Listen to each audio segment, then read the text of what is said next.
palavra agora, esse líder, como o senador assim, nos orgulha. Para muitos que não o conheciam, é uma revelação. Mas como eu conheci, eu ainda jovem, ele já velho, pode ver pelos cabelos brancos, quem é mais jovem aqui, e eu não pinto o cabelo, é um dos melhores líderes hoje, conceituado por todos os partidos, inclusive da oposição.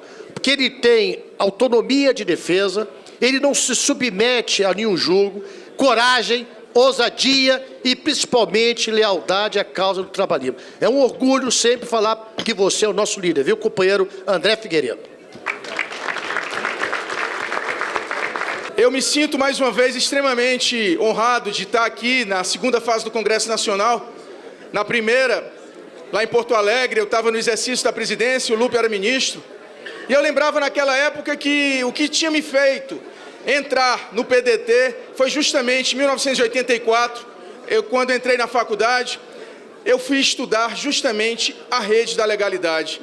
E a gente via que naquele momento, no cinquentenário da rede da legalidade, a gente cada vez mais tinha na defesa do trabalhismo e do povo brasileiro essa bandeira maior, que é fincada no coração da gente, não como a bala que matou João Goulart, mas acima de tudo como essa vontade de construir um Brasil melhor. Eu tenho a honra de ser hoje líder da bancada de 26 deputados, talvez não todos, mas a grande maioria, talvez com a defecção de um ou dois, que ao canto da sereia se atiram para ela. Infelizmente, nós vamos denunciar e vamos requerer, o presidente Lupe vai requerer o mandato de quem sair do PDT, porque foram eleitos pelo PDT. E esse um ou dois não são donos do mandato, não, o mandato é do PDT. Mas a maioria dos nossos deputados, a grande maioria, essa bancada orgulha, porque somos apenas 26 numericamente, mas somos todos extremamente lutadores.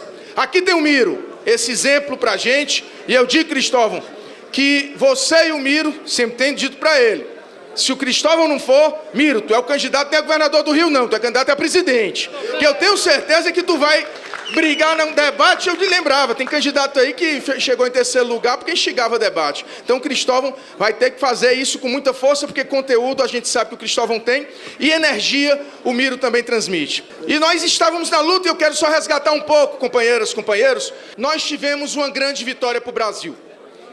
Há cerca de 3 meses tive a honra de ser designado relator desse projeto de lei que a presidenta Dilma, extremamente bem intencionada, mas talvez mal orientada, mandou para o Congresso Nacional, que dizia destinar 100% dos royalties da educação. Ao termos um pouco mais de cuidado ao estudar o projeto, a gente viu que ela estava mandando 100% dos royalties, mas era 100% de nada, porque era simplesmente de contratos que fossem assinados a partir de 3 de dezembro, sob o regime de concessão, e a partir de 3 de dezembro, o único contrato que tem previsto ser assinado é o Campo de Libra, que vai ser licitado agora em outubro, e todo esse dinheiro ia para o Fundo Social, sob o regime de partilha, para o Fundo Social. E sabe o que é aqui do Fundo Social para a Educação? Rendimentos. Rendimentos de nada. Então era nada. Começamos a um estudo minucioso e aprovamos aqui na Câmara, quando já tínhamos uma maioria, um projeto que do nada chegava perto dos 340 bilhões de reais para a educação. Foi para o Senado. Senado, e aí eu falei até com o meu líder, senador Assi, eu disse, Assi, passou despercebido, senador Cristóvão passou despercebido, mas tudo bem. Aqui na Câmara a gente vai retomar o texto que a gente aprovou aqui inicialmente. Porque o Senado melhorou, lógico, em relação ao texto anterior, mas foi um retrocesso em relação ao texto da Câmara. E aqui nós começamos outra guerra santa. Começamos uma guerra, e aí eu quero fazer um parêntese todo especial. Há 2 pessoas, ao companheiro Adroaldo, né, que é um baluarte da liderança do partido, e ao companheiro Paulo César, que é um dos quadros mais preparados que a Câmara dos Deputados tem na assessoria desse projeto de lei que a gente conseguiu fazer. E quem acompanhou a TV Câmara, eu vejo que vários companheiros, ao falar com a gente, acompanhou aquele momento valoroso. E eu digo para vocês uma curiosidade, tanto na primeira vez que votou na Câmara, quanto na segunda vez que votou na Câmara, eu tinha dentro do meu paletó aquele discurso do Darcy Ribeiro, que falava das derrotas que ele sofreu, mas que no final, aquelas derrotas, na verdade, significavam a grande vitória dele, que ele tinha pena de quem o tinha derrotado. E eu levei toda a vida, eu tinha certeza que ia perder, porque a máquina do governo era terrível. A pressão que se exercia chegou o PT a fechar questão contra o projeto da educação. Vergonha. Vergonha, apesar de 6 valorosos companheiros do PT chegaram e se rebelaram e votaram com a gente. E a gente ganhou de 216 a 164 e fez alguns líderes chegar a dizer, ocupar a tribuna para dizer que discutir relação. Discutir relação com o PDT, discutir relação com o PSB, discutir relação com partidos que eram daquela base. Por que não discute relação com o partido que está lá e estava defendendo o contrário a gente? Não é por outra coisa, não. É porque são financiados por petroleiras. O interesse financeiro era muito maior. Por isso que se iria tirar o campo de Libra. E aí eu digo, por que foi 75% para a educação, 25% para a saúde? Porque no primeiro momento, apesar de defender a causa da saúde, mas a educação era a nossa prioridade, era 100%. Mas no primeiro momento, na votação, o líder do governo foi negociar com os partidos de oposição e dizer, olha, ele não vai dar 25% para a saúde não, vocês não querem? O governo dá, certo? Aí eu cheguei e disse, espera aí. Aí cheguei para o pessoal da bancada da saúde e disse, olha, vocês querem 25% de nada? Não, vamos dar 25% do nosso projeto. E aí a gente ganhou, por isso que foi 25% para a saúde. Mas é uma causa também valorosa, porque a gente conseguiu aportar no final, companheiras e companheiros. Depois que nós ganhamos, depois que o PMDB apresentou alguns destaques, a gente já ia para o embate de novo. E a presidenta Dilma chamou uma reunião dos líderes. E lá estava o ministro das Minas e Energia, o ministro da Educação, a presidenta, vice-presidenta, ministro da Casa Civil, ministro das Relações Institucionais, diretor da Agência Nacional de Petróleo, diretor de Política Energética do Ministério do Planejamento, enfim, o staff todo.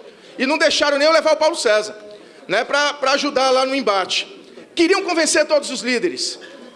E foi lá, mostrando números e a gente combatendo, mostrando fundamentos e a gente contra-argumentando.